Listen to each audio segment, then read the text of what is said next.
Hello everyone, I welcome again to all of you in my BA tutorial classes success in teaching field. हमने तरक्की करके progress करके अपनी जो पहुंच है वो फर्श से लेकर के अर्श तक पहुंचा लिया है।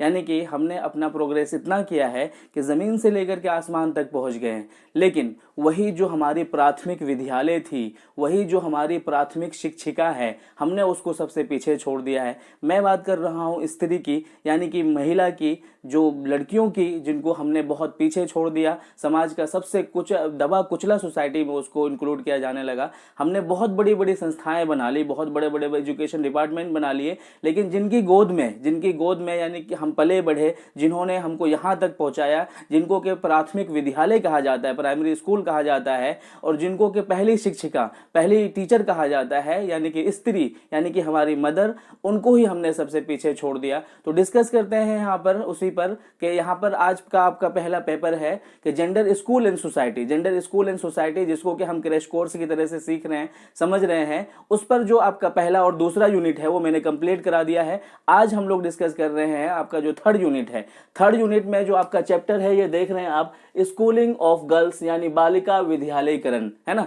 यहाँ पर डिस्कस करेंगे बालिका विद्यालयकरण, उसी को समझेंगे हम लोग। अगर हम बात करें कि बालिका विद्यालयकरण की बात क्यों आती है ना, कि बालिका की शिक्षा में अवसरों की जो असमानता दी जाती है, उसको क्यों हमारी सोसाइटी में है। क्या ये चीज जो, अगर रिलीजियस के अकॉर्डिंग बात करें, क्या रिलीजियस ने इनको असमानता दिया है, या किस तरीके से इनको असमानता मिली है ना, उस पर हम लोग सब चीज समझेंगे, सब कुछ डिस्कस करेंगे। और बच्चे, मैं आपको बता दूं कि ये वीडियो आपका कीमती वक्त 15 से 10 मिनट ले सकता है, लेकिन ये वीडियो आपका कॉन्सेप्ट क्लियर करेगा और आपको सिर्फ एक एग्जाम क्रैकर नहीं बनाएगा, बल्कि आपको एक मल्टी टैलेंटेड टीचर बनाएगा, बल्कि आप हर एग्जाम को, हर एंट्रेंस को और हर कंपटीशन के एग्जाम को क्लियर कर पाएंगे। ये मेरा आपसे प्रॉमिस है। तो सीखते हैं हम इसको किस तरीके से किया इनको। अगर मैं बात कर रहा था रिलीजियस की, क्या रिलीजियस ने इनको असमानता का, इनइक्वालिटी का दर्जा दिया? नहीं। अगर सिख, मुस्लिम, ईसाई, किसी की भी बात करूं, ये माना जाता है कि मुस्लिम कौम जो होता है थोड़ा कट्टर होता है महिलाओं को लेकर के, स्त्री को लेकर के। लेकिन मैं मुस्लिम कौम की सबसे बड़ी किताब जो होती है कुरान शरीफ, उसमें बताता हूं कि उसमें कहा है कि फरीजतुल इल्मी अला कुल्ली मुस्लिम। वहां पर अल्लाह कहता है कि सब लोगों पर, सब मुसलमानों पर आपका जो इल्म है, आपका जो नॉलेज है, सीखना कंपलसरी है, मैंडेटरी है। तो वो रिलीजियस जिसको आप कट्टर कहते हो, वो आपको सिखाता है कि हर पर्सन को आपको सीखना जरूरी है। तो आप ये कैसे कह सकते हैं कि स्कूलिंग ऑफ गर्ल को किसी रिलीजियस ने, किसी गॉड ने मना किया है? किसी गॉड ने, किसी रिलीजियस ने, किसी हॉली किताब ने मना नहीं किया है, बल्कि ये हमारी सोसाइटी ने अपने फायदे के लिए इसको बनाया है। उसी को सीखते हैं, उसी को समझते हैं। अगर मैं बात करूं कि सबसे पहला विद्यालय हमारी कौन? स्त्री होती है, मां होती है, और सबसे पहली शिक्षिका भी हमारी स्त्री यानी कि हमारी मां होती है, जहां से हम सारी चीजें सीखते हैं। उसी को हमने समाज में दबा कुचला सोसाइटी बना दिया है। ठीक है। अगर गांधी जी की मैं बात करूं, गांधी जी ने बहुत बड़ी बात कहा है कि अगर एक मेल शिक्षित होता है तो वो स्वयं को शिक्षित करता है, वहीं पर अगर कोई स्त्री शिक्षित होती है तो वो पूरे परिवार को शिक्षित करती है, इसलिए कि उसी पर पूरा परिवार पलता है, वहीं से पूरा परिवार सीखता है, पढ़ता है और बढ़ता है। अगर मैं बात करूं इसके डेफिनेशन की, सबसे पहले हम डेफिनेशन के अकॉर्डिंग कॉन्सेप्ट क्लियर कर लेते हैं। देखिए, बालिका विद्यालयकरण यानी कि स्कूलिंग ऑफ गर्ल्स की अगर बात करें, यानी कि इस इजी लैंग्वेज में अगर समझें, इजी लैंग्वेज में बालिका विद्यालयकरण का मतलब होता है कि बालिकाओं का विद्यालय में पहुंच कराना, है ना, विद्यालय के कक्षा में नामांकन कराना और उनकी उपस्थिति की निरंतरता बनाए रखना, है ना, ड्रॉप आउट ना करे, वो कंटिन्यूअसली अपनी एजुकेशन को बढ़ाता रहे आगे की डेट में। ठीक है। यहां तक समझ में आया कि स्त्री को किसी तरीके से विद्यालय में लेके जाना और उसको क्या कराना, उनको नामांकन कराना, यानी कि उसका जो एनरोलमेंट कराना, और उसका जो नॉलेज है, उसकी जो एजुकेशन है वो कंटिन्यूअसली बढ़ती रहे, बल्कि उसको ड्रॉप आउट किसी भी वजह से, इनइक्वालिटी की वजह से, फाइनेंशियल इकोनॉमी की वजह से, या फिर समाज की वजह से, या फिर आपके फैमिली की वजह से उसको ड्रॉप आउट ना करना पड़े। इसको हम लोग डिस्कस करेंगे, इसको हम लोग समझेंगे कि किस तरीके से हुआ और सोसाइटी ने इनको किस तरीके से किया। ये समझ में आ गया, है ना, विद्यालयकरण से क्या, किसकी बात होती है। अब हम समझेंगे कि इसके उद्देश्य क्या है ना, बालिका विद्यालयकरण का उद्देश्य क्या है, उसको समझते हैं। यहां पर देख सकते हैं उसका एम्स यानी कि गोल्स क्या है, इसके गोल्स क्या है, एम्स क्या है, उसको हम समझते हैं। तो इसको हमने 3 पार्टों में बांटा है। इसके एम्स जो थे, एजुकेशन, बालिका विद्यालयकरण का जो एम्स है ना, यानी कि विशेषताएं जो है आपका, वो कितने पार्टों में बांटा हुआ है, उद्देश्य जो है आप कितने पार्टों में बांटा हुआ है, वो मैंने बांटा हुआ है 3 पार्टों में। पहला है आपका एंशियंट, है ना। मैं एंशियंट का क्या मतलब है, एंशियंट जो ये जो था एंशियंट में जो बांटा हुआ है, ये एंशियंट में आप देख सकते हैं, यानी कि पुराने कालों में जो इसकी बात की गई है, वो क्या बात की गई है कि ये जो था आपका preparation for a Holi life, क्या कहा जाता था, preparation for a Holi life कहाँ कहा जाता था, ये एंशियंट टाइम यानी प्राचीन काल में जो इसका उद्देश्य था, पहला क्या उद्देश्य था, preparation for a Holi life, ठीक है। दूसरा उद्देश्य प्राचीन काल में क्या था, अटेनमेंट ऑफ नॉलेज, है ना, क्या था आपका, अटेनमेंट ऑफ नॉलेज। और तीसरा जो उद्देश्य था ये था सर्च फॉर ट्रूथ, ठीक है। ये समझ में आया आपको, सर्च फॉर ट्रूथ, यानी कि यहां पर सिर्फ ये कहा जाता था प्राचीन काल में जो ये कहा जाता था कि आप जो है अपना जो नॉलेज है वो गेन कर सकते हो, ट्रूथ को समझ सकते हो, हॉली लाइफ जो है आपकी वो किस तरीके से मिली हुई है, वो किस तरीके से उद्देश्य उसका बनता है ना, उसको आप समझ सकते हो, ठीक है।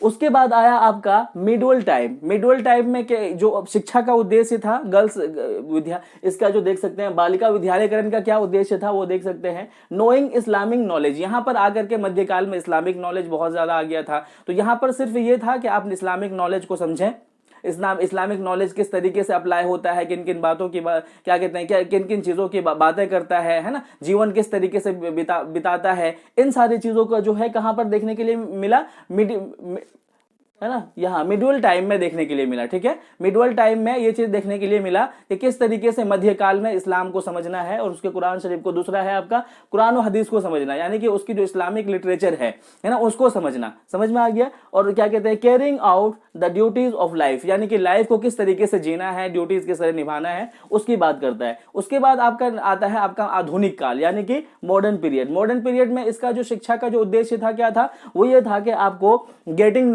जॉब, यानी कि आप जॉब किस तरीके से लोगे, ये उद्देश्य है ना, तीनों काल में। दूसरा पॉइंट है इकोनॉमिक डिपेंडेंस, यानी कि आप इकोनॉमिकली किस तरीके डिपेंडेंट हो पाओगे। तीसरा पॉइंट है आपका नेशनल, है ना, नेशनल डेवलपमेंट, तीसरा पॉइंट है आपका नेशनल डेवलपमेंट, और चौथा है आपका ऑल राउंड डेवलपमेंट। तो ये जो चारों पॉइंट थे, कहां थे, ये प्राचीन काल में थे, है ना, क्या किस तरीके से बालिकाओं की शिक्षा के उद्देश्य क्या थे वो मैंने बता दिया आपको। मध्यकाल में जो इस्लामिक ने कहा कि इस्लाम के नॉलेज किस तरह से होंगे, कुरान और हदीस को किस तरह से समझेंगे, है ना। फिर उसके बाद है आधुनिक काल में क्या था, नौकरी प्राप्त करना, आर्थिक निर्भरता पाना, राष्ट्रीय विकास किस तरह से होगा, सर्वांगीण विकास किस तरीके से होगा। तो अगर हम पिछले टाइम की बात करें, अगर मैं आपको प्राचीन काल में बात करें तो वहां पर क्या था, स्पिरिचुअलिटी थी, है ना, वहां पर क्या था, स्पिरिचुअलिटी थी, यानी कि स्पिरिचुअली सर्च ऑफ नॉलेज किस तरीके से होगा वो ढूंढते थे। फिजिकली भी थी, यानी कि फिजिकली लोग बहुत ज्यादा इस पर निर्भर होते थे। लेकिन मध्यकाल में आकर के क्या हो गया, मध्यकाल में आकर के लोगों ने क्या कर दिया कि अपने सोसाइटी को अपने फायदे के लिए उन्होंने डिस्क्रिमिनेशन करना शुरू कर दिया, ठीक है। इस्लामिक नॉलेज आया, वहां पर जाकर के महिलाओं को घर से जोड़ दिया गया, है ना, घर की जो काम है, अनपेड जो वर्क है वहां से जोड़ दिया गया, है ना। अगर मॉडर्न टाइम की बात करें तो मॉडर्न टाइम में इस पर जोर तो दिया, बहुत ज्यादा जोर दिया कि वुमेन को एजुकेट किया जाए, है ना, बहुत सारी पॉलिसीज बनाई गई। अगर मैं बात करूं कि कोठारी कमीशन है, नेशनल करिकुलम फ्रेमवर्क है, यहां पर मैंने मेंशन किया हुआ है, ठीक है, नेशनल पॉलिसी ऑफ एजुकेशन है, ठीक है, ये प्रोग्राम ऑफ एक्शन है। ये सारे जो प्रोग्राम बनाए गए थे, ये किस लिए बनाए गए थे, सिर्फ और सिर्फ इसलिए बनाए गए थे कि वुमेन को किस तरीके से एजुकेटेड किया जाए, ये सारे प्रोग्राम इसीलिए बनाए गए थे। यहां तक समझ में आया कि तीनों जो स्टेज में, तीनों जो टाइम है, तीनों जो एरा है, इस एरा में किस तरीके से वुमेन को एजुकेट बनाने के लिए कोशिश की गई और बालिका को विद्यालयकरण किस तरीके से किया जाए, यानी कि विद्यालय में उनको किस तरीके से भेजा जाए, उनको सिखाया जाए, इस पर बात हुई। उसके बाद हम लोग बात करेंगे इंपॉर्टेंस एंड नीड्स, यानी कि इसकी इंपॉर्टेंस किस तरीके से है और इसकी नीड्स किस तरीके से है, किसकी, बालिका की विद्यालयकरण इंपॉर्टेंस क्यों है और इसकी नीड्स क्यों है, उस पर हम लोग यहां पर समझेंगे, ठीक है। इसमें देखेंगे हम, पहला पॉइंट क्या है, फैमिली ग्रोथ, ठीक है। पहला पॉइंट क्या है कि इसका उद्देश्य क्या है और इसका जो है आपका इंपॉर्टेंस और नीड्स क्या है। तो महत्व एवं आवश्यकता की बात कर रहे हैं हम लोग, तो पहला क्या है, परिवार की उन्नति, यानी कि आप फैमिली ग्रोथ, परिवार की उन्नति। स्त्री का, है ना, योग्य ज्यादा होता है, क्यों, स्त्री का अगर मैं उन्नति की बात करूं तो बच्चा अगर पलता है बढ़ता है तो सबसे ज्यादा हाथ किसका होता है, सबसे ज्यादा जो रोल होता है वो किसका होता है, स्त्री का ही क्या कहते हैं योग्य ज्यादा होता है।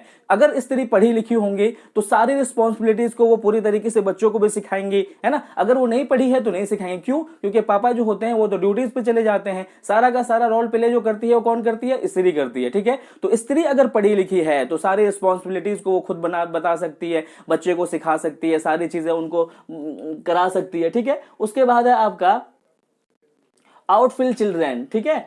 उसके बाद है आपका क्वालिफाइड चिल्ड्रन। क्वालिफाइड चिल्ड्रन का क्या मतलब होगा, योग्य संतान, है ना। वंश बोल सकते हो आप, चिल्ड्रन के जगह पर वंश बोलोगे, हिंदी में बोल सकते हो योग्य संतान। दूसरा पॉइंट क्या है आपका, योग्य संतान। ऑब्वियसली ये पॉइंट किसके हाथ में होता है, बिल्कुल स्त्री के हाथ में होता है, क्योंकि 9 साल तक जो अपने गर्भ में रख करके बच्चे को रख करके वो अपने संतान को पालती है। तो अगर वो पढ़ी लिखी है तो उसका जो थॉट्स है, उसकी जो सोच है ना, तो वो सारी चीजें उस बच्चे में कन्वर्ट होता रहता है, बच्चा वो उस चीजों से प्रभावित होता रहता है। तो ये क्या होता है, संतान की जो योग्य बनेगा या अनयोग्य बनेगा ये किस पर निर्भर करता है, आपकी स्थिति पर निर्भर करता है। उसके बाद है आपका नेशनल इंटीग्रेशन। नेशनल इंटीग्रेशन का मतलब होता है राष्ट्रीय एकता, है ना। यानी कि पढ़ी लिखी अगर होगी तो दूसरे को भी वो पढ़ाएगी, है ना, अपने नॉलेज को दूसरे तक पहुंचाएगी, और वो क्या करेगी, राष्ट्र को उन्नति भी देगी, है ना, क्योंकि वो पढ़ी लिखी है। तो पढ़ी लिखी है तो वो राष्ट्र को उन्नति भी दे सकती है और अपने नॉलेज को, अपनी चीजों को वो दूसरों तक पहुंचा भी सकती है, ठीक है। उसके बाद है आपका कल्चरल प्रोटेक्शन। कल्चरल प्रोटेक्शन किस तरीके से होगा, अगर हम ये करेंगे तो बालिका विद्यालयकरण करेंगे तो कल्चरल प्रोटेक्शन किस तरीके से होगा कि वो, अगर हम सोसाइटी के कल्चर की बात करें तो ज्यादातर जो है वुमेन से ही उसको फॉलो करती है।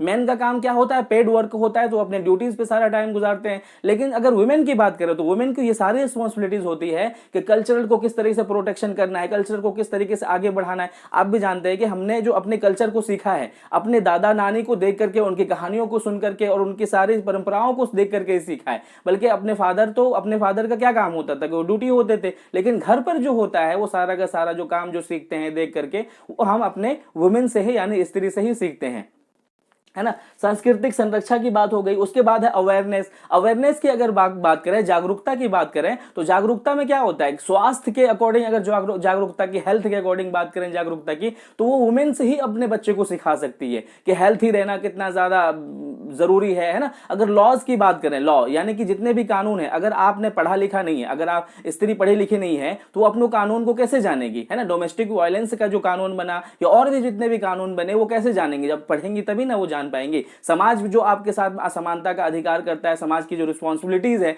आपको क्या क्या अधिकार मिलता है, क्या क्या नहीं मिलता है, वो सारी चीजें अवेयरनेस होंगी लेडीज या फिर वुमेन्स या फिर स्त्री, तभी जाकर के उसको समझ पाएंगे, अदरवाइज नहीं समझ पाएंगे। और ये सारे रोल्स कब समझ पाएंगे, जब हम बालिका का विद्यालयकरण करेंगे, यानी कि स्कूलिंग ऑफ गर्ल्स, बच्चों को पढ़ने का मौका दिया जाएगा, तभी ये सारी चीजें उसमें आ सकती है और वो सारी चीजें अप्लाई कर सकती हैं। अगर मैं इनको एजुकेटेड करने की बात करूं तो स्टार्टिंग से लेकर के, अगर मैं रिलीजियस से बात करूं, है ना, प्राचीन काल से बात करूं, तो उस टाइम में भी बात स्पिरिचुअलिटी की नॉलेज दी जाती थी, फिजिकली की नॉलेज दी जाती थी, वो प्रॉपरली फिट हुआ करते थे सारी चीजों के अकॉर्डिंग। लेकिन मध्यकाल में आकर के यहां पर क्या किया कि वुमेन्स को सिर्फ अनपेड वर्क यानी कि डोमेस्टिक वर्क से जोड़ दिया गया और उनको सिर्फ घर तक ही सीमित कर दिया गया, ठीक है। फिर मॉडर्न वर्ल्ड में टाइम में क्या है, इनको थोड़ा चीज मिला जहां पर बहुत सारी बातें की गई, ठीक है। यहां पर देख सकते हैं आप, यहां देख सकते हैं नेशनल प्रोग्राम ऑफ एजुकेशन की बात की गई 1968 में, है ना। नेशनल प्रोग्राम एजुकेशन की जो बात की गई, नेशनल पॉलिसी ऑफ एजुकेशन, है ना, ये देख सकते हैं NPE, national policy of education की जो बात की गई वो कब की गई, 1968 में। यहां पर एक बहुत बड़ा नाम आता है, ये है जेपी नायक। जेपी नायक ने क्या किया कि एक आर्टिकल लिखा, आर्टिकल किस नाम से था, एजुकेशन फॉर ऑल पीपल करके लिखा, और उसमें क्या कहा, उसमें यह कहा कि हर वुमेन को एक स्पेशलाइजेशन एजुकेशन दिया जाएगा और उसको एक मेल के समानता के अधिकार के अकॉर्डिंग उनको एजुकेशन दिया जाएगा, ठीक है। ये किसने कहा, नेशनल पॉलिसी ऑफ एजुकेशन ने एक आर्टिकल लिख करके यही कहा, ठीक है। उसके बाद आता है आपका पीओए, ठीक है, प्रोग्राम है ना, एजुकेशन एक्शन 1991 और 92 तक ये चला था। ठीक है। इसमें भी वो महिलाओं को एजुकेशन देने की बात की। उसके बाद आप देख सकते हैं कोठारी कमीशन 1964 से 1966 में इसकी बात की, तो कोठारी कमीशन ने भी यही कहा। ये जितने भी क्या कहते हैं एजुकेशन कमीशन थे, वो सारे कमीशन ने भी यही कहा, है ना। और सेकेंडरी एजुकेशन कमीशन जो था आपका 1952 में जो बनाया गया था, इसमें एक ऐसा जो है आर्टिकल बनाया गया, इसमें एक ऐसी कमेटी बनाई गई जिसमें कि 1956 में क्या कहते हैं गवर्नमेंट ऑफ इंडिया ने, गवर्नमेंट ऑफ इंडिया में श्रीमती, है ना, दुर्गा बाई एक बहुत बड़ी लेडी थी। इन्होंने क्या किया, एक कमेटी बनाया और उस कमेटी में 18 से 35 साल की जो स्त्री थी, सबको एजुकेट होने का, सबको एजुकेशन देने का, सबको पूरी तरीके से एजुकेटेड जो संस्थाएं हैं वो प्रोवाइड कराने की बात की। और अगर मैं गवर्नमेंट के अकॉर्डिंग बात करूं तो article 14, article 15A, article 15B, ये सारे जो आर्टिकल है किसकी बात करता है कि वुमेन्स को हर विभाग में समानता का अधिकार मिलना चाहिए, समानता का जो है चीजें मिलना चाहिए। लेकिन उसके बावजूद हमने आज की डेट में, अगर मैं यहां पर बात करूं,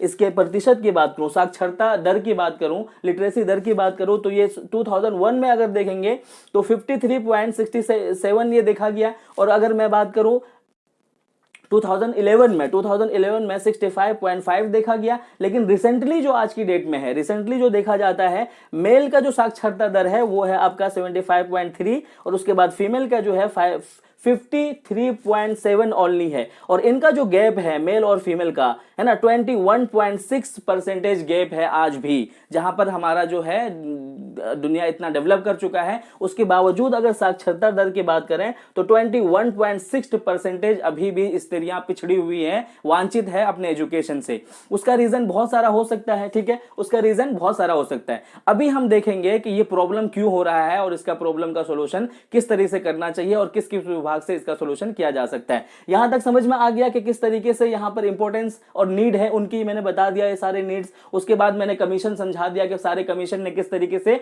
किस पर, बालिका विद्यालयकरण पर काम किया, ठीक है। बड़े बड़े लोग आए, सबने लिखा, इवन के गांधी जी ने भी, सबने लिखा इस पर। तो ये सारी चीजें आपने देखा। उसके बावजूद भी आज के टाइम भी, अगर आज कहते हैं कि हमारा जो इंडिया है वो क्या हो चुका है, पूरी तरीके से शिक्षित हो चुका है। लेकिन अभी भी क्या देखते हैं हम, अगर उसके साक्षरता प्रतिशत की बात करते हैं तो 21.6% आज भी हमारी स्त्रियां मेल से क्या है, पिछड़ी हुई है, वांछित है एजुकेशन में। अभी हम देखेंगे प्रॉब्लम ऑफ गर्ल स्कूलिंग। ये जो गर्ल स्कूलिंग है आपकी, उसमें प्रॉब्लम किस किस तरीके से आती है ना, वो कौन कौन पॉइंट है जो गर्ल्स के विद्यालयकरण में इस प्रॉब्लम आती है। पहला है आपका, यहां देख सकते हैं, पहला जो पॉइंट है आपका जेंडर इनइक्वालिटीज, ठीक है। हमने क्या किया है कि अपने समाज को, अपनी सोसाइटी को जेंडर के बिहाफ पर, है ना, यानी कि जेंडर की जो पहचान होती है उसके बिहाफ पर हमने क्या किया हुआ है, बांटा हुआ है। यानी कि स्त्री को यह कह दिया गया है कि आपका घर का डोमेस्टिक वर्क है, आप बाहर काम नहीं कर सकती हैं, इसके बिहाफ पर हम उन्हें पढ़ने नहीं देते हैं, उनके एजुकेशन को ज्यादा डेवलप नहीं करने देते हैं। जबकि रियलिटी क्या है, अगर आप अपनी उन्नति चाहते हैं, अपने राष्ट्र की उन्नति चाहते हैं, तो सिर्फ एक ही तरीका है, वो ये है कि आप अपने वुमेन को एजुकेशन दो, उन्हें आगे बढ़ने का मौका दो। और जब वो जानेंगे, एजुकेटेड होंगी, तभी वो क्या क्या समझ में आएगा, उनको अपना अधिकार समझ में आएगा, अपने लॉ समझ में आएंगे, अपने कानून समझ में आएगा, है ना, वो सारी चीजें समझ में आएगा। जब वो क्या करेंगे, हम जेंडर इनइक्वालिटी को इक्वालिटी का दर्जा देंगे, समानता का दर्जा स्त्री को भी देंगे, तभी हमारा जो राष्ट्र है वो डेवलप कर सकता है। और ये जो है आपका बालिका विद्यालयकरण तभी हो सकता है, ठीक है। हम लोग डिस्कस कर रहे हैं प्रॉब्लम ऑफ बालिका विद्यालयकरण पे, ठीक है। पहला पॉइंट है कि जेंडर इनइक्वालिटी को हटा करके इक्वालिटी का दर्जा दिया जाए, और इसी वजह से ये प्रॉब्लम आती है कि हमने सोसाइटी में इनइक्वालिटी का दर्जा दिया हुआ है, ठीक है। उसके बाद है आपका ऑर्थोडॉक्स व्यूज। ऑर्थोडॉक्स व्यूज का मतलब क्या होता है, देखो, ऑर्थोडॉक्स व्यूज का मतलब होता है कि ये जो प्रथाएं हैं, है ना, ये जो प्रथाएं हमारे समाज में है, हमारे सोसाइटी में जो बनाए गए हैं, वो प्रथाएं क्या क्या है, जैसे कि सती प्रथा हो गया, चाइल्ड मैरिज हो गया, है ना, डॉरी सिस्टम हो गया, ये सारी जो प्रथाएं हैं हमारे सोसाइटी में, यही प्रथाएं प्रॉब्लम करती हैं किसमें, स्कूलिंग ऑफ गर्ल में, यानी बालिका के विद्यालयकरण में। ये प्रथाएं जो है वो क्या करती है, आपको क्या करती है, यानी कि सीखने नहीं देती है, समझने नहीं देती है।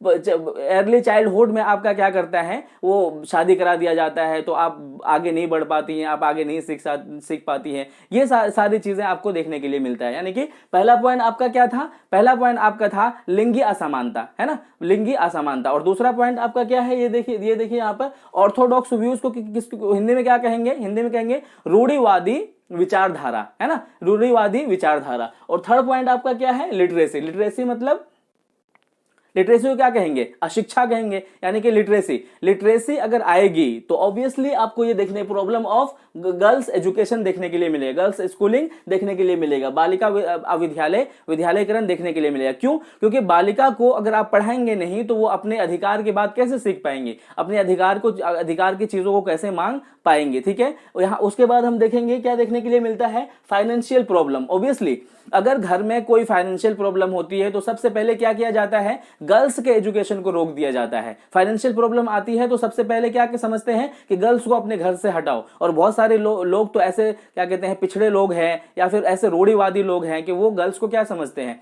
गर्ल्स को अच्छा नहीं समझते। वो समझते जल्दी इनको शादी करो और इनको अपने घर भेज दो, पढ़ाने का या फाइनेंशियल वर्क कराने का उनसे किसी तरह की उम्मीद नहीं होती है, क्योंकि लड़कों को ये समझा जाता है कि हमारे घर का चिराग है, इसलिए लड़कों को ही दिया जाता है सारा चीज।